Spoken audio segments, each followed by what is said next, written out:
kids, comics. Silver-haired Bronze Age babe here, yakking about her comic book collection, but today taking a break from that and talking Star Wars. I have mentioned before that I'm a massive Star Wars fan.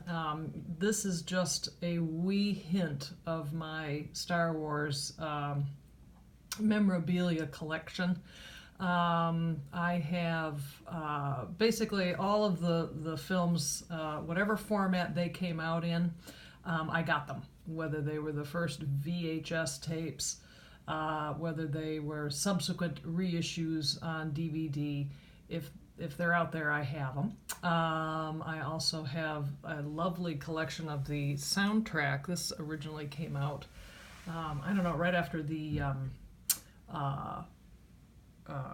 Return of the Jedi, and it's beautiful. I also have obviously some of those action figures and collectible type things, as well as, I'm a big fan of the Mr. Potato Head family of Star Wars characters, and I also have some of those original vintage toys from back in the day. Most of those, I think, are from Empire Strikes Back when that came out, but I'm thrilled to have them. And I also have some comic books that I know nothing about because they came in a big package. I bought a bunch of toys for my young niece and nephew years and years ago. Excuse me, and this stack of comics came in with it. I've never really read them and haven't even bothered to bag and board them. What I thought I'd do is kind of show these off while I give you my review of the new Star Wars movie. I know no one has been waiting for my review of the new Star Wars movie, but I thought I'd do it anyway. So this is going to be full of spoilers. So if you don't want to have the film spoiled in any way, you can either continue to watch and look at the Star Wars comics as they slide by, or hit stop on this and come on back and listen to it later. Straight up, part of me is just so glad that the Skywalker trilogy has actually come to an end, because it's been tough, I think, to be an original Star Wars fan from, back in 1977. I was 16 when that thing came out, and as many people my age have sputtered about over the decades, we had never seen anything like it. And we didn't have the internet, and we didn't have social media, so when Empire Strikes Back came out, it was easy to keep the big "I am your father" secret, and that was just like an amazing, amazing thing as part of one's life. And so I was thrilled when 20 years later they came back with the prequels until I actually saw them.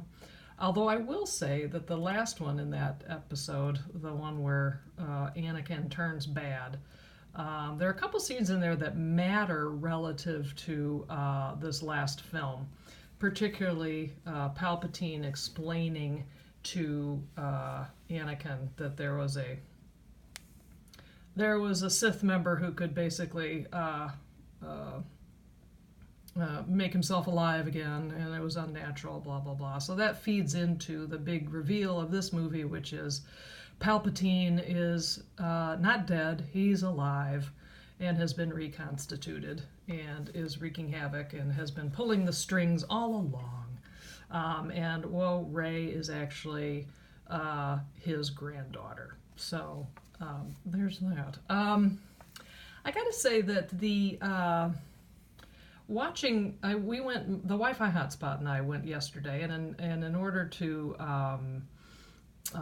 prepare for this, the Wi-Fi hotspot requested that we watch actually the first two of this new trilogy, so which we did, and I have to say that I really like the first one with Rey and the gang. To me, it was just, yes, it was a retread of everything, but I didn't care because I thought the retreads, it was great to retread it. So, whatever. Here, you'll see why I'm making all this noise. There's the sand guy. Now the second one, The Last Jedi, I was very hostile about it when I saw it in the theater, and even when I bought the DVD. But I think I popped it in maybe once or twice, and I only looked at the Luke and Leia scene over and over again. But watching it with the Wi-Fi hotspot 2 days ago, I kind of had a renewed respect for it. I wasn't as hostile about it. I still disagree with how they used Luke. Luke, the character, would never be that down in the dumps and that unhelpful for 2 hours and 15 minutes of a movie. And I didn't like being told, oh, hey, all those questions we posed in the first film, don't worry about those. It means nothing. So it's like, but so then you've got J.J. Abrams coming in to, kind of clean up the mess. And I just, I'm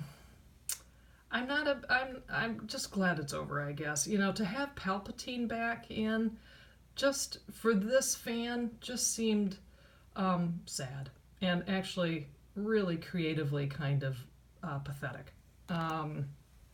And I wasn't a big fan of having Rey and now Ben Solo, have a big smooch at the end of their story. I just, it just, I read somebody who said, it's like you're watching a gal who's got a really bad boyfriend while a really nice one is, screaming her name over and over again. That would be Finn. So I don't know. And I feel bad because they had Carrie Fisher who passed away, and so to have to cut up those outtakes and use them to still include Princess Leia. She'll always be princess to me.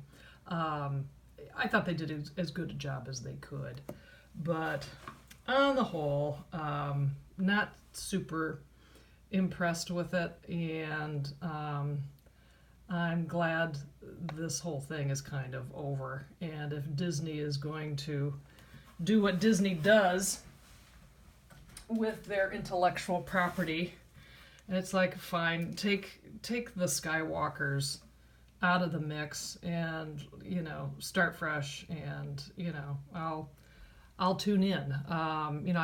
We've been watching The Mandalorian, and Baby Yoda is cool, so start giving us other stuff from the Star Wars universe, because obviously trying to continue a story like the first trilogy is really tough to do, and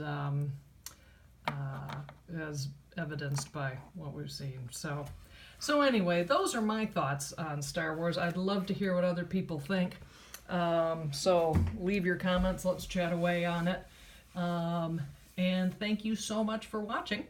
I'll see you next time.